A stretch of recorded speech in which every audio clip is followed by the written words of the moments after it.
Lundi 1er janvier 2024, mesdames et messieurs, merci de nous choisir pour cette première édition de cette nouvelle année. Voici le sommaire. Un atelier de restitution de la 28e conférence des partis sur le climat a eu lieu le jeudi dernier à Lomé.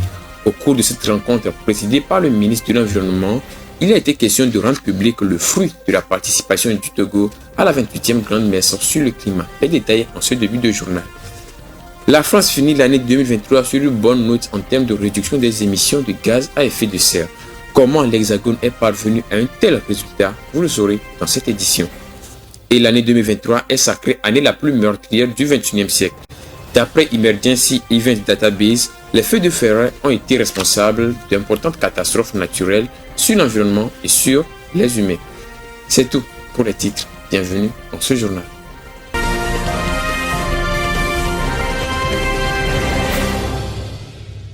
Le ministre togolais de l'Environnement et des Ressources forestières Katari Foli-Bazi a rendu public les résultats de la 28e conférence des partis sur le climat lors d'un atelier le jeudi dernier à Lomé. L'objectif de cet atelier était de partager les résultats de la conférence avec toutes les parties prenantes en vue de tirer des leçons pour une meilleure lutte contre le changement climatique dans notre pays. Suivant ce commentaire, Tiren Papadina pour plus de compréhension. C'était en présence du ministre de l'Environnement et des Ressources forestières Katari Foli-Bazi, de la représentante résidente du PNUD Binta Sané, des autorités des parties prenantes et des représentants des organisations de la société civile qu'a eu lieu la restitution des expériences et des résultats de la 28e conférence des Nations Unies sur le climat COP28. L'objectif de cet atelier est de partager les résultats avec toutes les parties prenantes en vue de capitaliser les bonnes pratiques et de tirer les leçons pour une meilleure gestion des changements climatiques sur le plan national. Il s'agit aussi de communiquer les résultats des différentes conférences, à savoir COP, CMP, CMA, présenter les opportunités explorées et les leçons apprises de la participation de la délégation togolaise. Il ressort de la restitution que la COP28 a permis l'opérationnalisation de fonds sur les pertes et préjudices. Le principe de ce fonds qui aidera à dédommager les pays vulnérables durement touchés par les événements climatiques extrêmes avait été annoncé lors de la COP27. Selon Madame Aou Meri, directrice de l'environnement, le pays hôte, les Émirats arabes unis, ont donné le ton en versant leur contribution. Les autres pays comme l'Allemagne, le Japon, la Belgique ont également donné des contributions pour rendre service aux communautés les plus vulnérables et de l'habitation. Au nombre des questions examinées au cours des négociations figure l'établissement de l'objectif mondial de l'adaptation, le financement à long terme ainsi que l'adoption du test sur la sortie des énergies fossiles. Les règles et modalités d'application de l'article 6 de l'accord de Paris, le renforcement des capacités et la transparence des actions climatiques font partie aussi des questions examinées. Le ministre Foli-Bazi a fait ressortir les conclusions prises, entre autres l'adoption du test sur la sortie des énergies fossiles. Concernant les fonds sur les pertes et les préjudices, les pays développés ont affirmé le maintien de leur objectif de mobilisation collective des ressources. Il s'est réjoui du fait que le Togo a été invité en tant que partie à cette convention et que la délégation togolaise a été personnellement conduite par le chef de l'État togolais, son Excellence Faure Esozimna Gnassingbé. Il y a quelques jours, l'Angola annonçait son retrait de l'Organisation des pays exportateurs du pétrole OPEP. Luanda dit se sentir brimé par les quotas imposés qui l'empêchent d'honorer ses contrats. Une décision que deux autres pays de l'Afrique, à l'instar du Nigeria et du Congo, n'ont pas hésité à commenter. Léon Sagbo nous en dit plus. La semaine dernière, l'Angola annonçait son retrait de l'OPEP après que celle-ci ait assigné à ce pays des objectifs de production bas pour 2024, soit 1,11 million de barils de pétrole par jour, malgré que le pays ait besoin d'en produire 1,18 million pour honorer ses contrats avec les partenaires internationaux. Cette décision a suscité la crainte des autres membres de voir d'autres États africains suivre le mouvement. Mais le Nigeria, par la voix de son ministre du pétrole, Heineken Lokpobiri, a annoncé que l'engagement d'Abuja demeurait inébranlable.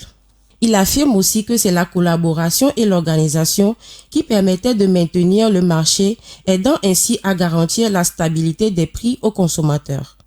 Par ailleurs, le Nigeria devrait excéder l'objectif fixé à 1,5 million de barils par jour en 2024 afin d'en produire jusqu'à 1,8 million. C'est un constat partagé par le ministre congolais des hydrocarbures, Bruno Jean-Richard Itoua, dans un communiqué où il explique que le Congo restait attaché à la politique des membres de l'OPEP et de l'OPEP+. Ce pays, qui avait rejoint les rangs de l'organisation en 2018, s'est fixé une capacité productive de 277 000 barils par jour. Parlons d'un autre pays de l'Afrique centrale, il s'agit de la République démocratique du Congo.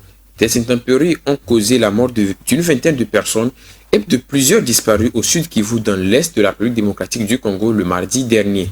Cette situation a causé l'effondrement d'un bâtiment par une rivière en crue. La population désemparée pousse des cris de désespoir. Les précisions avec Irène Bakwadina.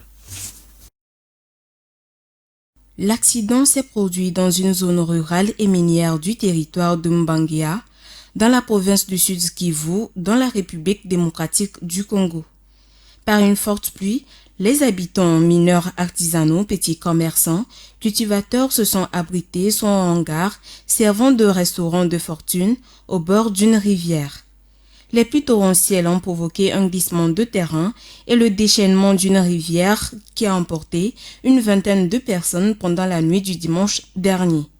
Les autorités avertissent que le bilan pourrait s'alourdir alors que les sauveteurs fouillent les décombres des maisons qui sont effondrées. Les victimes vivaient dans des maisons construites au pied d'une montagne.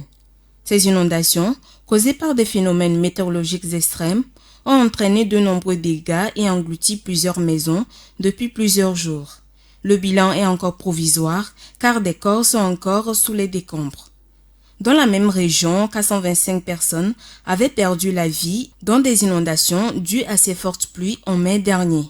Le gouverneur César Limbaya Mbakissa a déclaré qu'il y avait un besoin urgent de machines pour aider à déblayer les débris et tenter de sauver les survivants.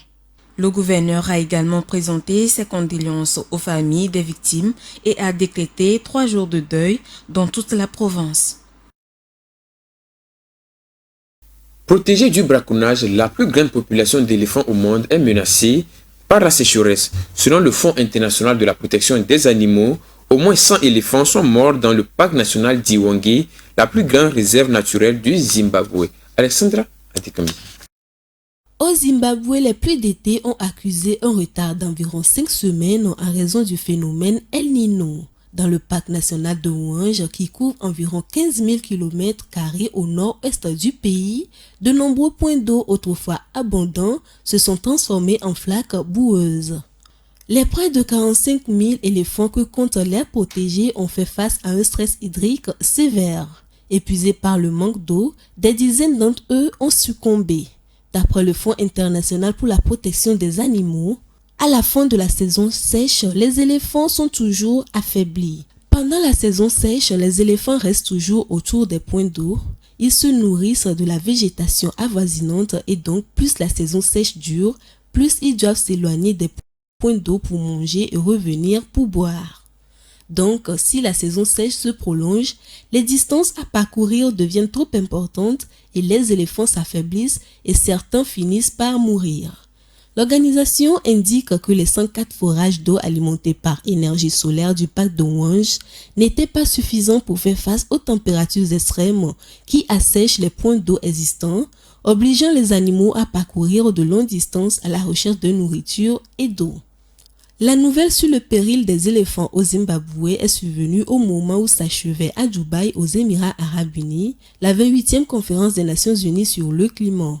Des négociations au cours desquelles l'IFO a mis en avant l'impact dévastateur du changement climatique sur la faune et les êtres humains. L'organisation appelle à une approche intégrée et holistique pour soutenir les habitats et les communautés résilientes au changement climatique. Direction la France pour continuer cette édition. L'Hexagone se trouve en bonne position dans la course à la réduction des émissions de gaz à effet de serre. Elle a enregistré une baisse globale de 4,6% de ces émissions de CO2 sur les 9 premiers mois de l'année 2023 qui s'est achevé. Un bon résultat qu'il faudra maintenir dans les années à venir. Regardez.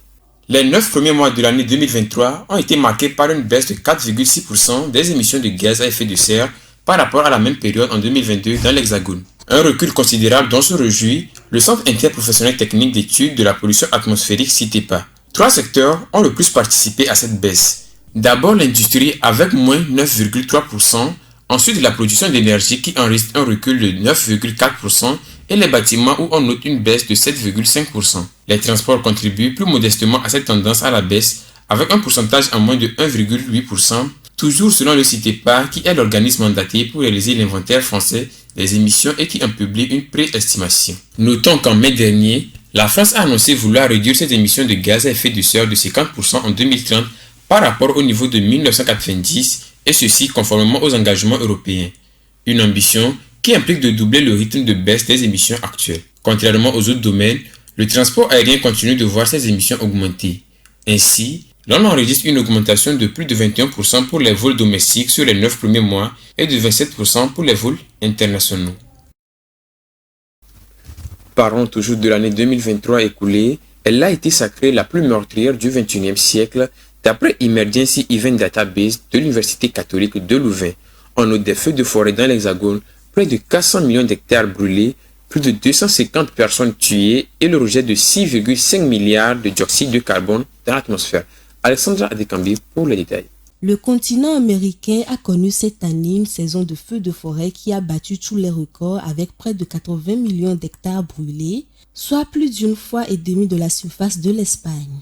À l'origine de cette envolée des chiffres, le Canada avec 18 millions d'hectares partis en fumée cette année, soit un tiers de la France métropolitaine.